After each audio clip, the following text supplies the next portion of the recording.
Hi, and welcome to Culture of Caring. I'm your host, Natalie Boyle, and so excited to have you here today. So as we've been doing over the last couple of episodes, we are focusing each time on one of the values that Mommies in Need kind of lives by, how we create our culture of caring. And the value that we wanted to talk about today is being authentic. And this is what we mean when we say authentic. This is the way that we phrase that. We say that we create and protect an environment where everyone feels safe to express their personal values and perspectives. We support each other in both success and failure, and we celebrate our diversity of experiences. We have the courage to be honest and transparent, and while we might not always agree, we commit to listen to and respect each other. Our work can be heavy, but we strive to keep our hearts and spirits light. And I would say of all of the values that we have at Mommies in Need, this is the one that's maybe the most personally important to me. And I will say it's something, we've had a version of this in different phrases for a long time. But what we do is sometimes really hard. We're dealing with sick parents, we're dealing with families in some really tough situations. But what we don't want to lose sight of is the joy of doing the work that we do as well, of the lightness and the happiness of being able to support these families and the joy we want to bring to the kids. And then also that we want this to be a work environment where people love to work and they feel that. And they feel like they can truly be who they are. I am somebody who, yes, I'm the executive director of a nonprofit now, but it's not something I ever thought I would be. And deep down, I am just kind of a goofy theater nerd. And I didn't want to have to lose that sense of myself in order to be, yes, can I, be very professional and go in and do a large ask at a foundation? Yes, but I also want to make sure that in my work life, I get to be who I am. And for me, that looks like around North Texas Giving Day, I do all kinds of ridiculous things. I make music videos. I one time got a tattoo on a live stream of our logo on my foot.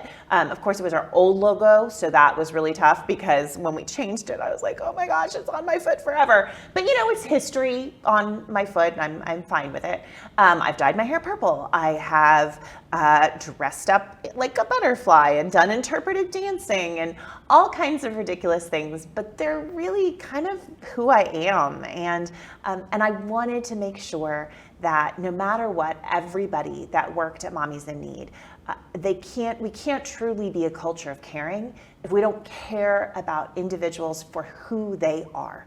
And so that's what I want to talk about today. And I am so excited to have on the first guest we've ever had who actually works for Mommies in Need. So Tabitha Evans, who is our communications and multimedia specialist. So she also produces this podcast. So if you ever hear me being like, Tabitha, what's this? This is Tabitha. So hey, say hi. Hi. So Tabitha, I just want to start off by asking, what does being authentic at work, what does that mean to you, and what has that meant to you?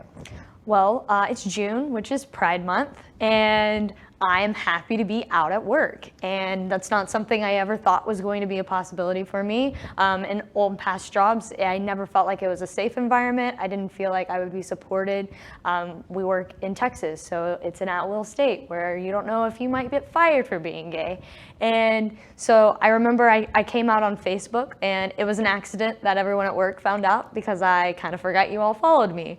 And I remember when Debbie, the community engagement specialist at Mommies in Need, she was like one of the first people who commented on my post. And it was just so much love and support. And then I remember coming to work the next day, and I had rainbow cupcakes on my desk, and it was just an outpouring of love and support from everyone on the team, and it was incredible. And I think that's something I've heard from other friends of mine that have said, their parents, while they said, I love you and I support you, is that worry that you're going to have a more difficult life because you're not, cis or straight or whatever it might be. But I'd love to hear from you. Do you feel at all like you've had a more difficult life, or did you have a more difficult life before you got to live your truth? Absolutely, yeah. Pride just happened in Dallas, and that was incredible for me. This was the first time I've been out in every circle of my life. So it was the first time, I'm truly happy. I love myself. I love myself in my own skin. That was another big thing. Is it's not, for me, it wasn't just about my sexuality, but it was also about my gender expression. My gender identity is still a woman. I love being a woman. I love being a female, but I express myself not necessarily super feminine. And so understanding that that's also okay, and the way that I express myself and the way that I feel comfortable looking at myself in the mirror is also incredibly important.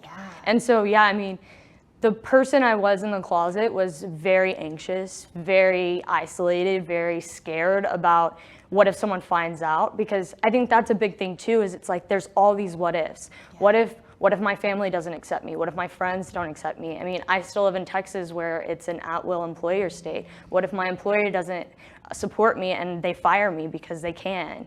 And so there's a lot of what ifs, and there is that still sad reality that is reality for people, and that does happen. It's not just some imaginary anxious thing that's going on in your head, but knowing that that's happened to several people. Yeah. And so what would you say to people that are in a situation where maybe they don't feel like they are safe? I mean, because it is one where, you know, I'm so glad that you felt that and that you feel that and you feel loved and supported. But, you know, what would you say to people who don't feel like they're there yet? Of how do you cope with that on a day-to-day basis? And what kind of advice would you give people that are currently in that situation? Yeah, I mean, it's okay to not feel like you're ready to come out, or you feel like you're in a position to be able to do that. I think the most important thing, though, is to find some sort of community, whether that's your group of friends or if that's your family or even if that is work. Because for me, at least, when I had such support within my friend group, I realized that if I came out to my family and worst case scenario, they were like, get out, we don't want to talk to you ever again, then I still had my friends. Like, I still had someone to fall back on.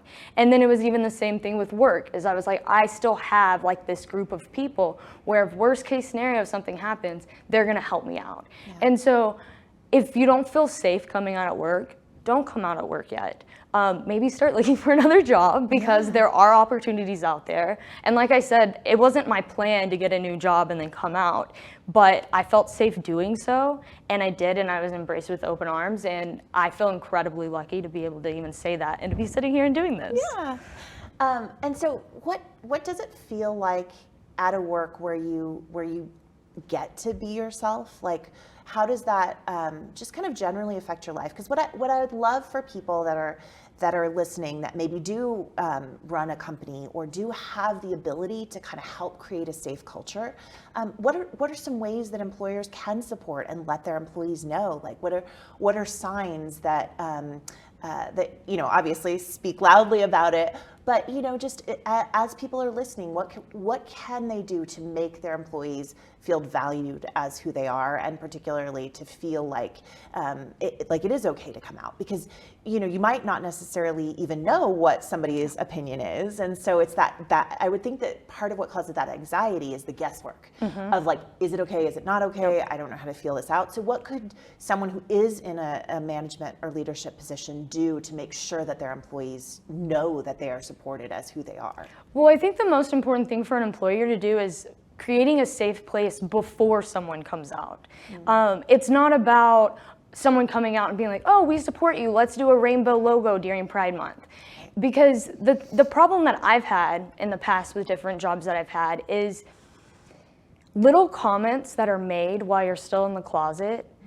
They might not ever know. They might say it and then never remember they said it again. But that's something, when you're in the closet and you hear, it sticks with you, and you no longer feel like this is a person that you can safely come out to.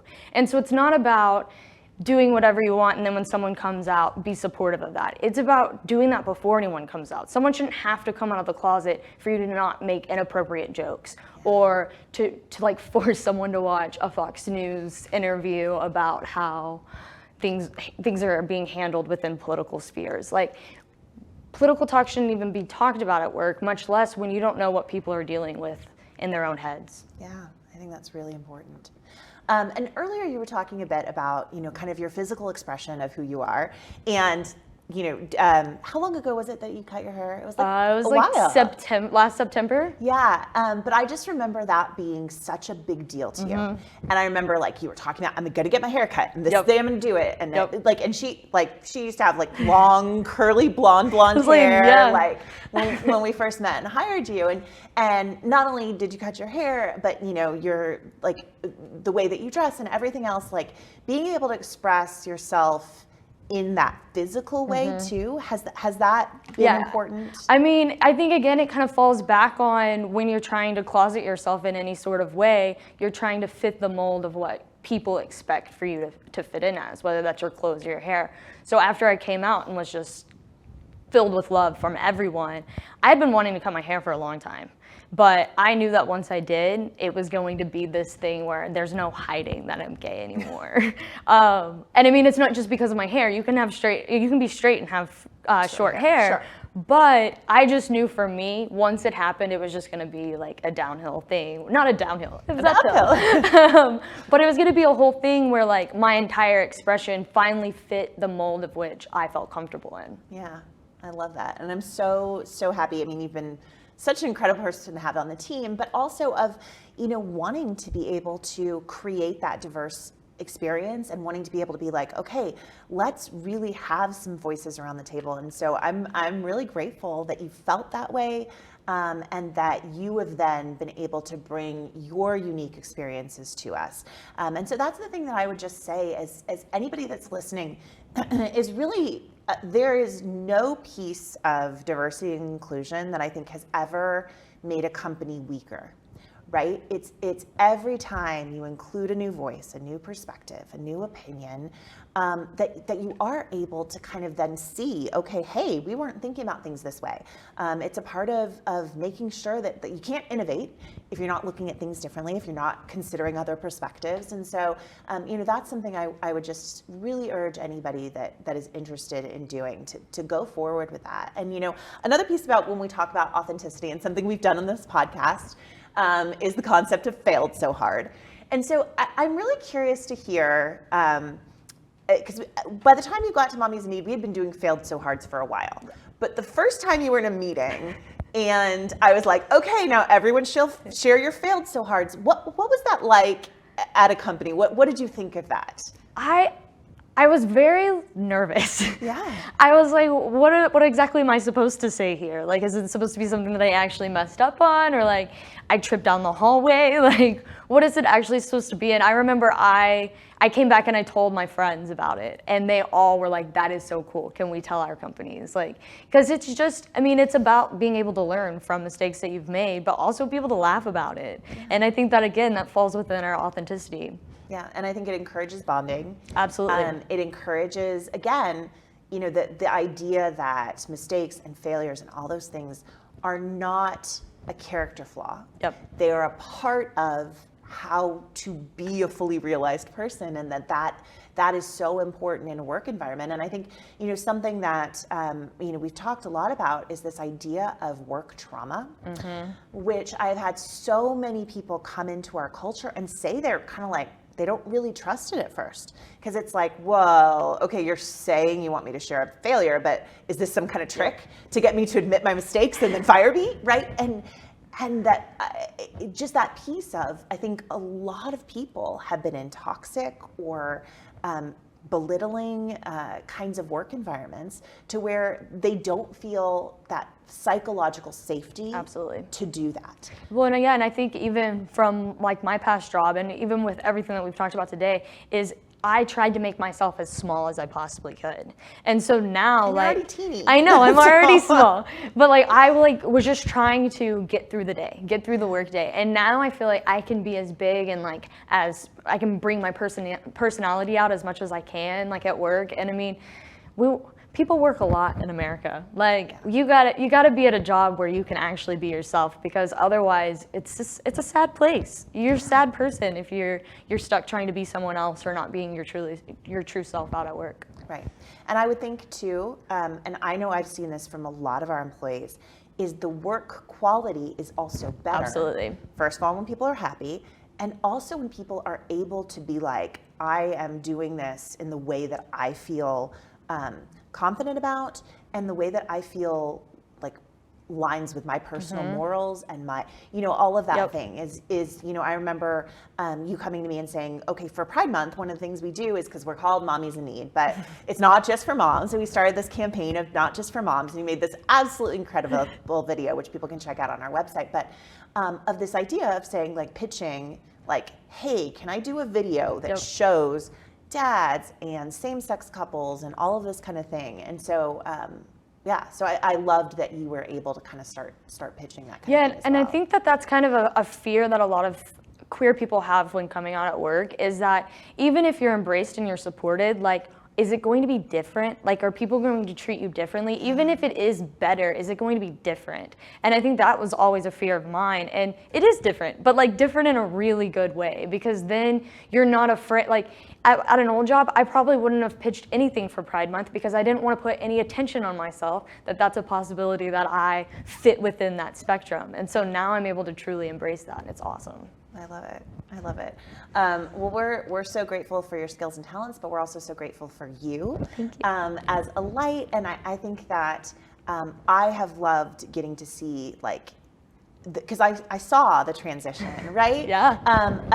Of how much happier you are just living in your truth and being yourself. And I feel so lucky to have gotten to see that. I got a little present for you because you were the first, you're the first employee that came on the podcast, and I was like, okay, I've got to get her a little present. And in celebration of Pride Month and everything else.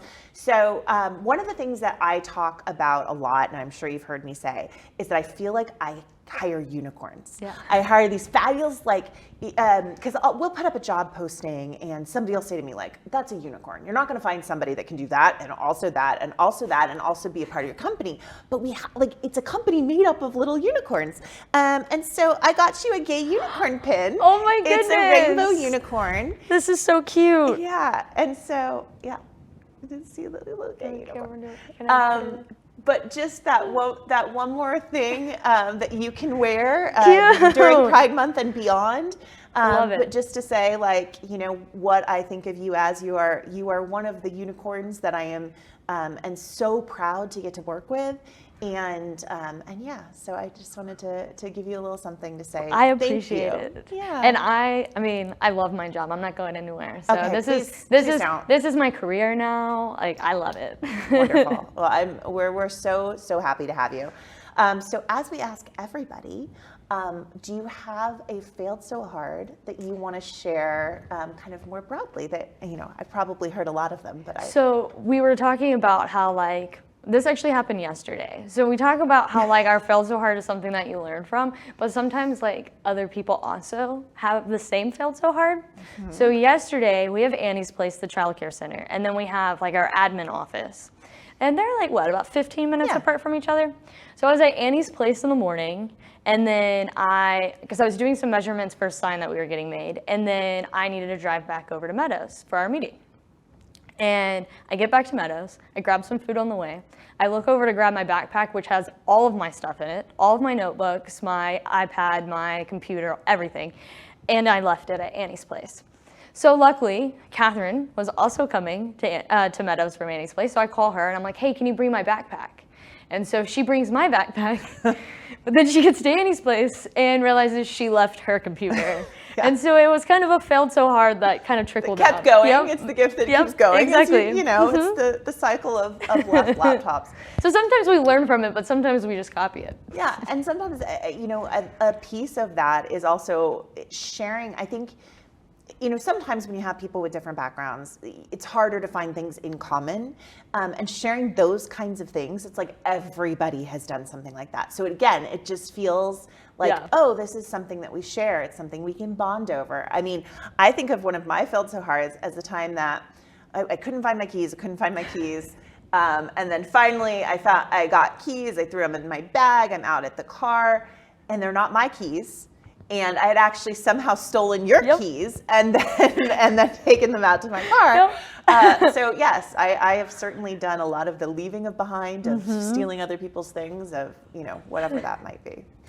So Tabitha, I just want to kind of wrap up by asking you, if there's any other advice you'd want to give, and particularly, having lived your experience of growing up in a, small town where you didn't feel like you were accepted of, kids or, people that are listening, that, how do you start to find your community? How do you start to build a place to where you can get to that spot where you were talking about, like, you felt secure because you found your friends and that piece. But where would you recommend somebody goes if they're just kind of first starting to figure out, okay, like how do I do this? I think it's really important to educate yourself on like actual facts and statistics and things that are actually going on, because a lot of the times when you're gay and you don't quite understand what's happening, it's a lot of feelings. And it's really hard to express feelings to people and have them understand. So if you have facts to back you up and you just really need that one person, if you can get that one person to be like, okay, cool, I love you. Yeah. Then like the confidence that builds to then tell the next person and the next person. And sadly, hopefully we'll get to a world where you're not having to come out in all of these different steps. Like you can just be out, and that's how it is. But until we get there, I mean, it's a sad reality right now. There was a study that almost 50% of LGBTQ youth last year had seriously thought about committing suicide. And it's because we still have these small communities of people who aren't educated on what's going on. There's nothing wrong with being gay, not a single thing. And nothing is different about me than with you, than with anybody else. It's just who I love, and love should never be met with hate, ever. I think that is a beautiful quote. Love should never be met with hate. It is so important, and it's so much a part of how we make this world a better place. And I hope, and one of the things that I know I've tried to do with my own kids, it is that there is a generational, there's a piece that we're moving in a direction, and it's for parents, our job is to educate our kids about, there are different kinds of families and there's different kinds of people, and those things are okay. And, that ability to express who you are by what you wear. Yep. And saying that, there aren't boys' toys versus girls' toys. There's just, what do you like? What do you love? And that's been something incredible hearing from you and all the other parents that are part of the team, like how you guys treat your kids and educate them. Because if I would have had one person in my life under the age of 18, like when I was 0 to 18, sure, tell me anything about being gay, the entire projection of my life could have been different. But I honestly didn't really understand what being gay was until I went to college. Yeah. I knew it was how I felt, but I didn't understand it. Yeah. And, I think that there are, when you were talking about the horrible fact of that a lot of people have considered suicide because they don't feel like they can be accepted. I know one of the resources that we'll put in our notes here is Trevor Project. Yes. Because they do really good work around helping youth to feel okay. And so, I'd say, of making sure that you do, the nice thing about Google, right, is that you can just do a quick search, and it's like, go to a library if you don't feel comfortable doing it at home. But, of looking for it, because there are so many resources. And I think I love your idea of that one person, as you find that one person and you go from there. And so, that would be something I just want to make sure that anybody listening to this knows. And there are also resources for parents who are trying to figure it out. And I know one for me is there's a Facebook group that's Kids Books for a Better World. And what I love about that is somebody types in and they're like, okay, I need a book about, adopting into a same-sex couple family. And 10 people will be like, here's a book about it, right? Or, how do you talk to your kids about sex when it's so confusing because sex is gender, but sex is also, it's all of those kinds of things. And so I think we're lucky that we're in a time where there are a ton of resources that are at fingertips. And we just have to keep pushing forward, because the second we become blind to it, things reverse. Yeah, and I think that's why Pride feels especially important right now. Is being like, let's start showing that to all the different generations of like, what does that mean? So. Tabitha, it's been so nice to get to talk to you. It's been so nice to be able to be I here. talk to you every day, but I'm in this front of the setting. camera now. Yes. This is another world for me. I'm usually behind the camera. Okay. Well, thank you, everybody. As always, if you want to share our any ideas for guests, if you want to share your Failed So Hards, Tabitha, you want to tell them what the email address is? It's coc@mommiesinneed.org. There you go. See, now she's on camera and I can ask her that question or on the mic. We are so grateful for everybody that listened today. Happy Pride Month to everyone. And I just really hope that as you go through this month and every month, it's an odd way to say it, as you go through this month and every month. All year round. All year round. Just think of that piece of let's just love each other and be kind to each other. And so to everybody out there, happy Pride Month and thank you for joining us on today's Culture of Caring. Culture of Caring with Natalie Boyle is brought to you by Mommies in Need, a nonprofit organization with the mission of caring for kids so that families can access health care. The podcast is hosted by Natalie Boyle, produced by Tabitha Evans and Real News Communications Network. If you have an idea for a topic or guest, or want to share a #FailedSoHard moment, email us at coc@mommiesinneed.org. Please remember to rate, like, and subscribe wherever you listen to podcasts. Video versions of the podcast are available on YouTube.